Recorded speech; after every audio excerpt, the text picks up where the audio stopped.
সামনে হাজির হয়েছি।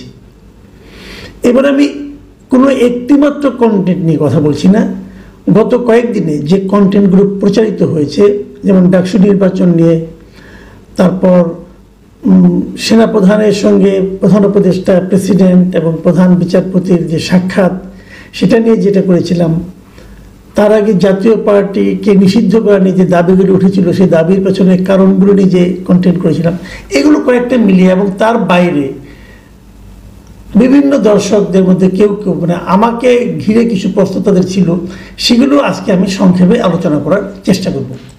প্রথমে যে কমেন্ট আমি পড়ছি সেটা লিখেছেন মিস্টার রাজীব সাহা। তিনি ডাকসু নির্বাচন প্রসঙ্গে বলেছেন যে বিশ্ববিদ্যালয় বন্ধ থাকবে কারণ সাধারণ ছাত্রছাত্রীরা ভোট না দিয়ে বাড়ি চলে যাবে। রাজাকার শিবির খালি মাঠে গোল দেবে, কারণ রাজাকার শিবিরের কেউ বাড়ি যাবে না, কিন্তু সাধারণ ছাত্রছাত্রী যারা অন্য দলকে ভোট দিত তারা 4 দিন নয় 6 দিনের লম্বা ছুটিতে নির্ঝঞ্ঝাট সময় কাটাবে। এটাকে ম্যাটিকুলাস ডিজাইন বলে। ডাকসু নির্বাচনে আরেকটা মন্তব্য পড়ছি আমি, এটা লিখেছেন মোহাম্মদ রিয়াজ। তিনি লিখেছেন ইনশাল্লাহ 9 সেপ্টেম্বর ডাকসু নির্বাচন হবে, আর এই নির্বাচনে ছাত্রদল 1990 সাফল্য অর্জন করবে। মানে 1990-এ তারা যে নির্বাচনটা করেছিল বলে উনি ধারণা করছেন, সেটার মতো সাফল্য তারা অর্জন করবে বলে ওনার ধারণা। ডাকসু নির্বাচন নিয়ে আরেকটা মন্তব্য আছে যে ঢাকা ও জাহাঙ্গীরনগরের ছাত্র সংসদ নির্বাচনে ছাত্র দলের প্যানেলের ভরাডুবি হবে, লিখে রাখেন। ছাত্র শিবিরের কাছে নির্মম পরাজয় অনিবার্য। লিখে রাখেন আপনারা, আমরাও দেখব তাই হয়, হতে পারে। ওনার এটা লিখেছেন মিস্টার ওবায়দুর। এরপর যেটা আছে সেটা হলো জাতীয় পার্টি নিষিদ্ধকরণ নিয়ে যে কথাগুলো বলেছিলাম, সেখানে একজন লিখছেন, আমি লিখেছিলাম যে জাতীয় পার্টি নিষিদ্ধ করলে কার লাভ হতে পারে, কার ক্ষতি হতে পারে। এখানে মিস্টার ANM তাজবিরুল হক লিখেছেন, আমি ভিডিও না দেখেই কমেন্ট করতেছি। আওয়ামী লীগ সহ তাদের জোটের সব দলকে নিষিদ্ধই হচ্ছে জুলাই আন্দোলনের সার্থকতা। এখানে লাভ ক্ষতির বিষয় কেন আসছে? এরা ইন্ডিয়ার দালাল। উনি ভিডিওটা দেখেননি, আমি কি বলেছি তাও শুনেননি, না দেখে উনি বলছেন যে এদেরকে নিষিদ্ধ করতে হবে কারণ এটাই নাকি জুলাই আন্দোলনের সার্থকতা। ঠিক আছে ভাই, এটা আপনার অভিমত, এটা নিয়ে আমার নতুন করে বলার কিছু নেই। আপনি যা ভালো বুঝেছেন সেটা করেছেন, কিন্তু আমি একটা কথা বলে রাখি, আমি কখনোই কোনো দলকেই নির্বাহী আদেশে নিষিদ্ধ করার পক্ষে নই। যদি নিষিদ্ধ করতে হয় সেটা আইনগতভাবে, বাংলাদেশের আইন আছে, তো বিচার বিভাগ যদি কোনো আদালত সিদ্ধান্ত দেয় সেটা এক কথা। যেমন জামাতে ইসলামকে আওয়ামী লীগ নির্বাহী আদেশের মাধ্যমে নিষিদ্ধ করেছিল, কাজটা ভালো করেনি, আমি এটা পছন্দ করিনি। সেরকম কোনোভাবে আমি নির্বাহী আদেশের মাধ্যমে কোনো রাজনৈতিক দলকে নিষিদ্ধ করাটাকে আমি ভালো মনে করি না, কারণ এতে ওই দলকে নিশ্চিহ্ন করা যায় না, বরং সেটা আরও শক্তিশালী হয়ে ফিরে আসে, যার জ্বলন্ত প্রমাণ আমাদের সামনে আছে জামাত ইসলামী।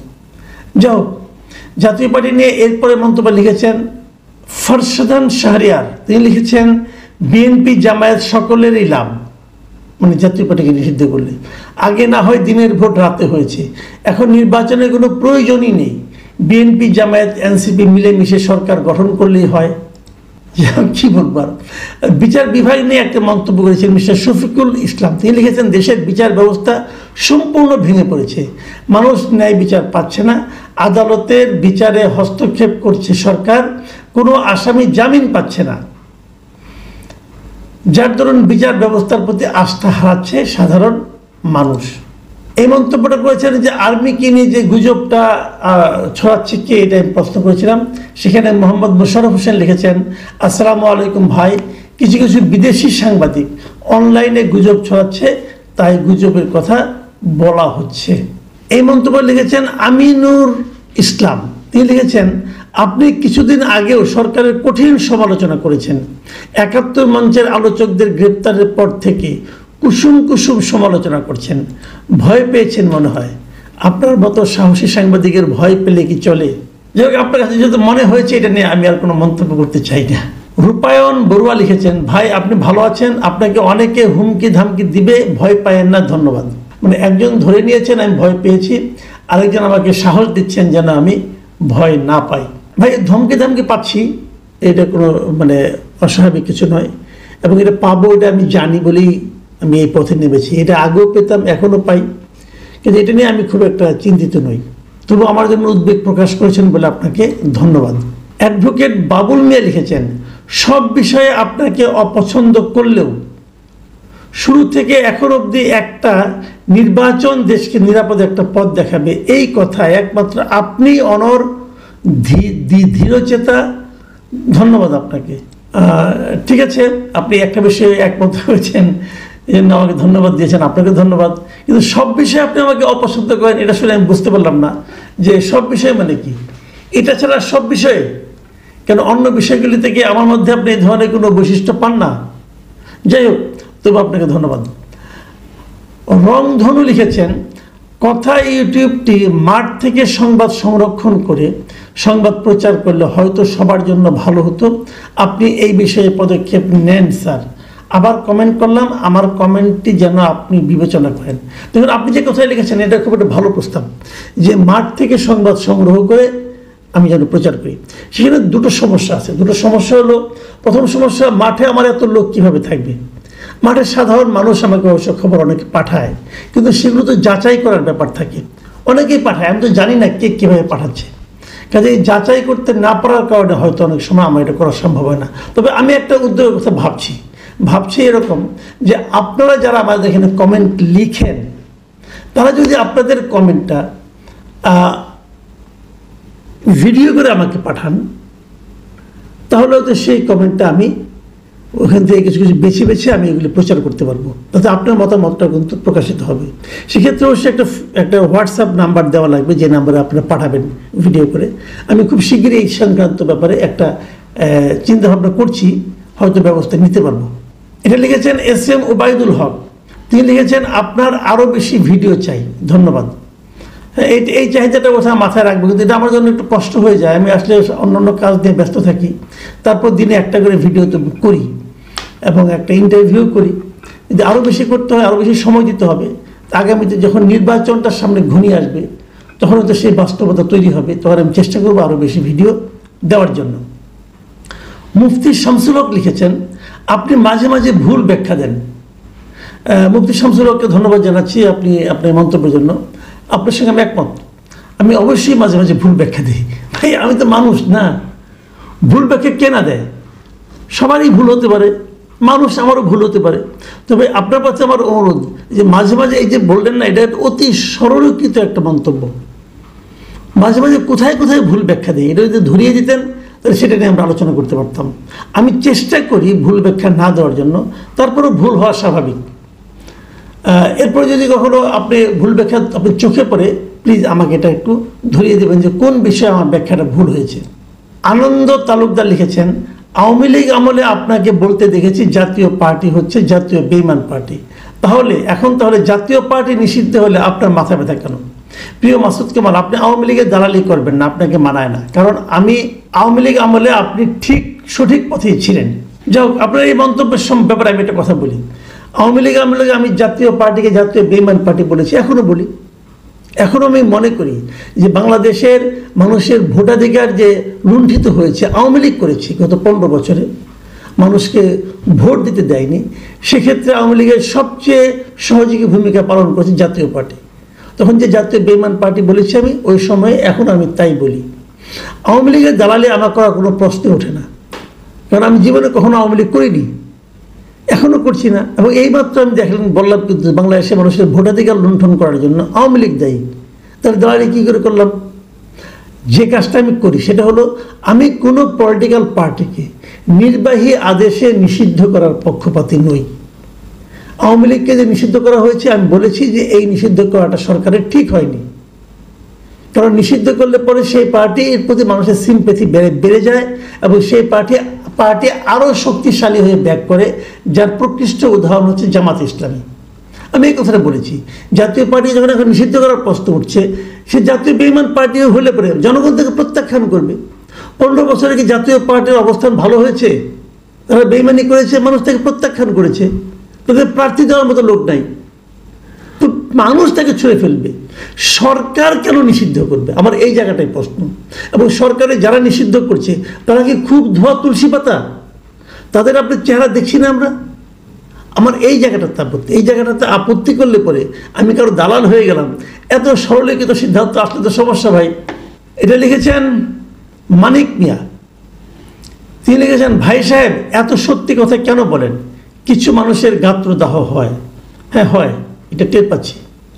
শিপন চৌধুরী মেম্বার, তিনি লিখেছেন, মাসুদ ভাই, পান্না ভাইয়ের অপরাধ কি?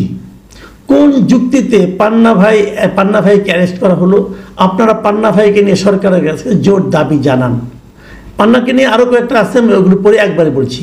মুস্তাফিজুর রহমান লিখেছেন, সরকার ফ্যাসিবাদী আচরণ করে পান্না ভাইকে আটক করে রেখেছে, পান্না ভাইয়ের মুক্তির জন্য একটা এপিসোড করেন। দেখুন, মঞ্জুর আলম পান্নাকে যেভাবে ধরা হয়েছে, এই সরকারের আমি মনে করি এটা সবচেয়ে অন্যায় একটা কাজ তারা করেছে। কারণ মঞ্জুর আলম পান্না একটা অনুষ্ঠানে, মঞ্চ 71 নামক একটা অনুষ্ঠানে, মুক্তিযুদ্ধের অনুষ্ঠান, সেখানে উনি গিয়েছিলেন শ্রোতা হিসেবে। উনি কিন্তু কোনো বক্তৃতাও করেননি, উনি ওখানে গিয়েছেন। সেখানে তাদেরকে তাদেরকে মব করা হয়েছে। যারা মব করেছে তাদেরকে কিছু বলা হয়নি, মবের যারা শিকার হয়েছেন তাদেরকে ধরে নিয়ে যাওয়া হয়েছে এবং তাদেরকে বিরুদ্ধে সন্ত্রাস বিরোধী ষড়যন্ত্র আইনে মামলা করা হয়েছে। তো মঞ্জুর আলম পান্না সন্ত্রাসের কি করলেন? উনি সরকারকে অপসারণে কি উনি ষড়যন্ত্র করেছেন? কোনো ব্যাখ্যা নাই। সরকার এটা গায়ের জোরে করেছে এবং এটা নিয়ে আমি ওই দিনই এপিসোড করেছি, ওই দিনই করেছি, যেদিন ঘটনা ঘটেছে ওই দিনই করেছি এবং তারপর আরও একদিন করেছি। এর মাঝখানে আমি ডয়েচে ভেলেতে এটা নিয়ে একটা লেখাও লিখেছি। কাজে আমি একটা ক্ষুদ্র মানুষ, আমার অবস্থান থেকে যতটুকু করা সম্ভব অবশ্যই আমি করছি। কারণ মঞ্জুর আলম পান্না আমার খুবই ক্লোজ একজন ব্যক্তি, খুবই ঘনিষ্ঠ একজন ব্যক্তি। যদি ঘনিষ্ঠ নাও হতো তবুও আমি কিন্তু এই প্রতিবাদটা করতাম। আমি মনে করি ওনাকে অ্যারেস্ট করে, ওনার সঙ্গে হাফিজুর রহমান কার্জন, ঢাকা ইউনিভার্সিটির টিচার, তাকে অ্যারেস্ট করে সরকার একটা অন্যায় করেছে। এই অন্যায়ের জন্য সরকারকে একদিন তার এই ভুলের প্রায়শ্চিত্ত করতে হবে, নিশ্চিত থাকেন আপনারা। এবং পান্না নিশ্চয়ই বেরিয়ে আসবে একদিন। সরকার যতদিন পারে তাদেরকে আটকে রাখার চেষ্টা করবে, কিন্তু আমি আশা করি আপনারা সবাই দোয়া করানোর জন্য যেন সে তাড়াতাড়ি বেরিয়ে এসে আবার তার চ্যানেলে, তার মানচিত্র চ্যানেলে সে আপনাদের কথাগুলি বলতে পারে এবং আমার ধারণা সে ফিরে আসার পর আরও জোরালোভাবে তার বক্তব্যটা দিতে পারবে। প্রিয় দর্শক, এই জন্য আমাদের তো সীমাবদ্ধতা আছে। আমাকে অনেকে ভয় দেখাচ্ছে যে পান্নাকে অ্যারেস্ট করা হয়েছে, কবে আপনাকে করা হবে। এর আগে আবার ভয় দেখানো হয়েছিল আরেকজনের সম্পর্কে যে আপনার কলিমুল্লাহ সাহেবকে অ্যারেস্ট করা হয়েছে, আপনার পালা এবার হবে। কিন্তু আমি বলেছিলাম যে কলিমুল্লাহ সাহেবের সঙ্গে আমার কোনো মিল নেই, উনি অন্য কারণে অ্যারেস্ট হয়েছেন। ওনার নামে মামলা ছিল, দুর্নীতির মামলা ছিল, উনি অ্যারেস্ট হয়েছেন। সত্য মিথ্যা পরে প্রমাণ হবে।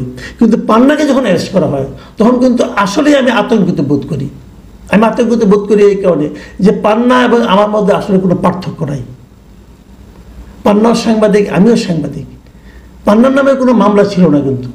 তাহলে ওই যে বলে না যে ছলের অভাব হয় না, তো যারা তারা একটা ছল করে পান্নাকে আটকে ফেলেছে। তবে এই অন্যায়ের নিশ্চয়ই একদিন প্রতিকার হবে। আমি শেষ মন্তব্যটা পড়ব। শেষ মন্তব্যটা লিখেছেন ওয়াসিম আকরাম। তিনি লিখেছেন, আমরা সাধারণ মানুষ হাজারে হাজারে নেমে একটা সুন্দর দেশের প্রত্যাশা নিয়ে গণ অভ্যুত্থান ঘটিয়েছি।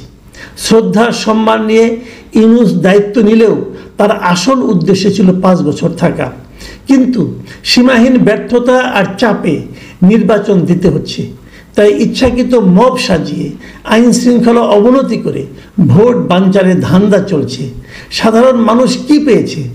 জিনিসপত্রের দাম আকাশ ছোঁয়া, নিত্যদিনই রাস্তা ব্লক, ভোগান্তি, চুরি, ছিনতাই আর চাঁদাবাজি।